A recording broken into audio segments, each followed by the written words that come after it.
will become a problem to the student. So therefore, always A should be a guide but not a gatekeeper.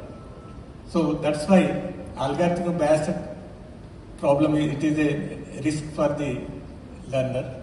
And second one is narrow learning horizons. So generally these are the narrow tasks will be provided in the AI. So therefore student may not get complete information at that particular whatever student want to learn. And third one is lack of human context understanding. Generally in the AI cannot understand the emotional, social and motivational things cannot be understood by AI. But for example, if a student is suffering from the fever or any health issues, he may not get good score. So, but teacher can identify why he is lagging in that particular area. So therefore, this is also a risk for the student because of he will be get down his score, but teacher will identify and he will recommend where he is lagging, where is to be fulfilled.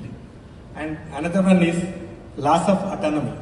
Generally, in the AI, always give the information, but there is no question for the student. So if questioning is not there, he will lose his planning, thinking ability. All these things will be lost by the student. And another one is data privacy and security risks.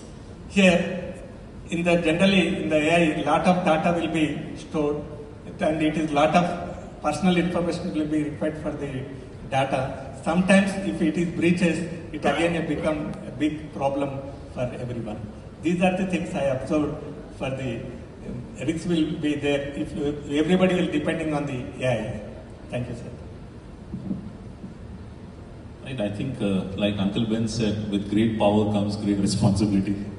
Right? Sir highlighted that there are a lot of risks